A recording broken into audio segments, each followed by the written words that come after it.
중국의 지금 입장이 뭐냐면 지금부터는 우리가 리더가 되는 쪽으로 가야 된다. 지금까지는 서방의 기술과 비즈니스를 배우면서 왔어요. 근데 이게 이제 막다른 골목에 왔다. 우리가 먼저 치고 나가야 된다. 현실적으로 눈앞에 보이는 게 바로 전기자동차, 2차 전지, 태양광 이런 거예요. 미국이 고고 관세 장벽. 이거 유럽 너 사주지 마. 나는 이렇게 했는데 유럽 너희도 이렇게 해야 되는 거 아니냐? 우리 손잡고 중국을 아주 밟아버리자. 이렇게 얘기하고 있는 거죠.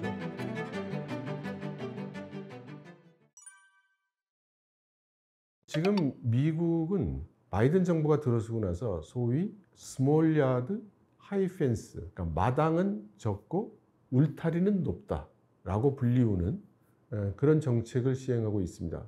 근본 그 사상은 뭐냐면 트럼프 때는 마구 후들겨 패는 거였어요. 중국 관세 이거 관세 30% 이렇게 징벌적 관세 위주로 약간은 기분에 따라서 그렇게 후들겨 패는 이제 그런 수단을 사용했다면 바이든의 경우는 제재 대상은 가능한 한 좁히고 또는 정확하게 하고 그 대신에 그 효과, 그 제재의 효과는 치밀하게 해서 성과를 보겠다라는 정책입니다. 근데 실제로는 바이든 정부가 들어서고 나서 트럼프가 했던 모든 제재를 계속 유지하고 있어요. 오히려 더 증가시키고 있죠. 거기에 이걸 더하고 있는 거예요. 그런데 그 제재의 수단을 주로 과학기술, 기술 쪽에 두었습니다. 그래서 저는 이걸 어떻게 설명을 하고 다니고 있냐면 바이든의 정책은 중국이 오늘까지 할 수 있는 거, 오늘 이 순간 중국이 하고 있는 거 거기까지는 오케이. 그러나 내일 하려고 준비하고 있는 거 그건 안 되겠다.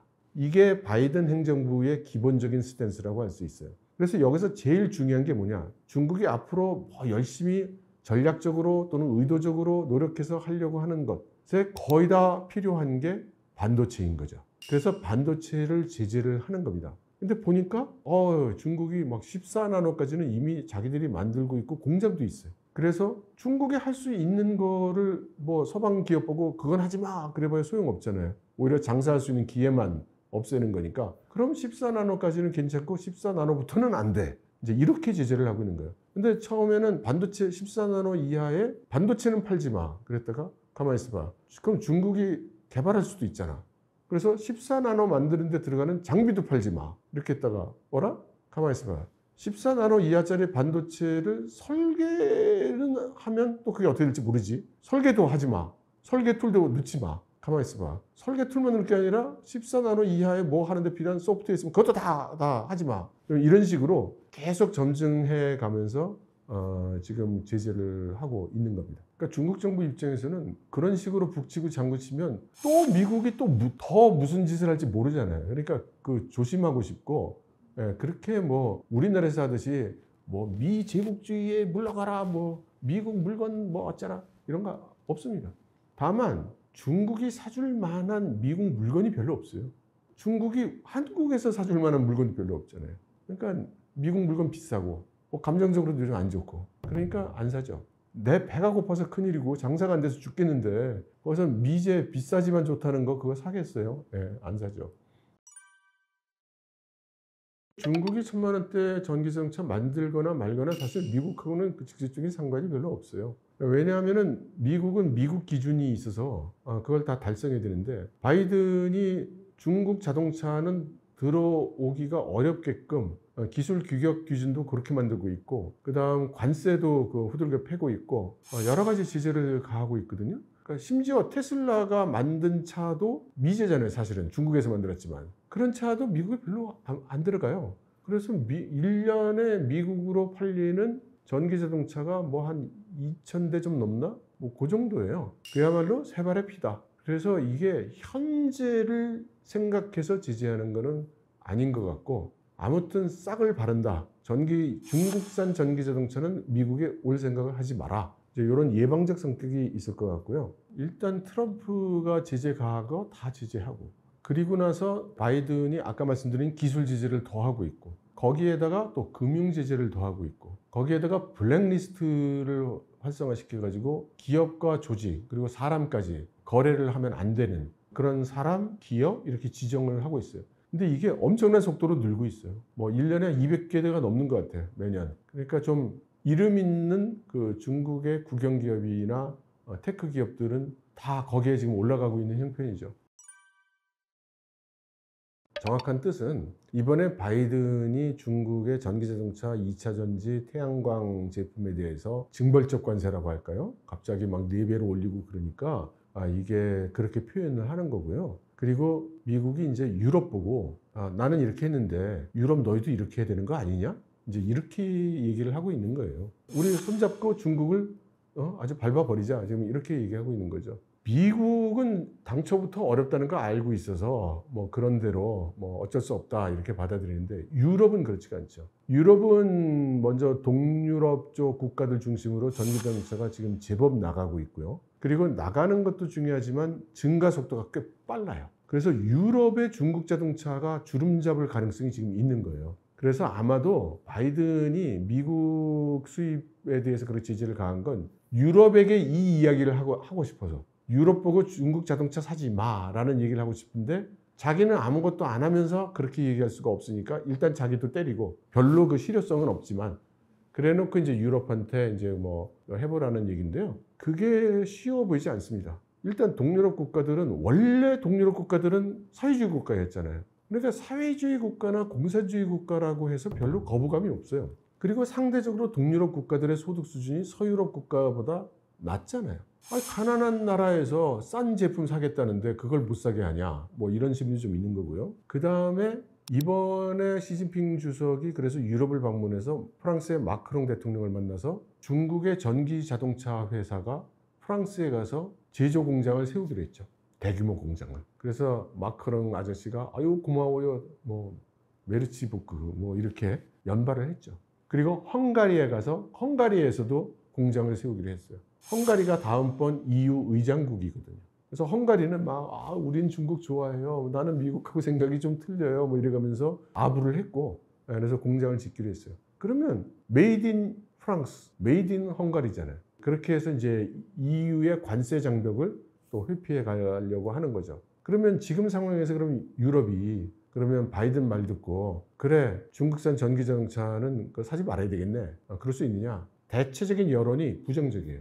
그러니까 유럽 입장에서는 뭐냐면 미국 너는 자기 필요할 때는 맨날 자유무역을 해야 된다고 그러더니 뭐 자기 필요할 때는 자기가 불리하면 그건 또 관세를 때려야 된대. 그 좀 일관성이 없지 않니? 이제 이런 반응을 보이고 있습니다. 독일이 무슨 중국이 예뻐서 무슨 큰 투자를 했냐? 아닙니다. 그게 아니라 중국이 옛날에 다른 나라 다 들어가서 우리나라를 포함해서 중국에 가서 사업을 했는데 가장 성공적으로 하고 있는 나라가 독일인 거죠. 중국의 자동차 산업에서 지금 독일이 엄청나게 이익을 받죠. 폭스바겐이나 벤츠나 뭐 BMW나 중국에 돈 있는 사람은 조금 돈 좀 있다 하면 다 독일 브랜드 차를 사고 이제 이렇게 됐고 그 다음 사람들이 잘 그 의식을 못하지만 중국이 산업이 발달한 국가잖아요. 그래서 중국에서 만드는 여러 가지 산업용 제품들, 항공기, 고속철, 철강 뭐 이런 데 들어가는 중요한 핵심 부품 이런 것들을 다 독일이 제공해요. 그러니까 독일은 중국에서 엄청나게 돈을 벌고 있는 거예요 지금. 아마 세계에서 가장 중국에서 돈을 많이 버는 국가가 독일일 거예요. 근데 그런 독일 보고 야 이제 중국하고 거래하지 마 그러면 독일이 네 그러겠습니다 하겠어요? 독일의 콜 총리가 그래서 공식적으로 얘기를 했어요. 유럽은 미국의 장단을 맞추면 안 된다. 유럽의 이익에 따라야지. 뭐 그렇게 얘기하고 있습니다. 뭐 프랑스 마크롱 대통령도 그래서 중국에서 대규모로 물건도 사주고 공장도 지어주고 하는데 마크롱 대통령이 뭐 나는 중국이 싫어요. 다 무역 장벽 올리고 관세 때릴 거야. 그러겠어요?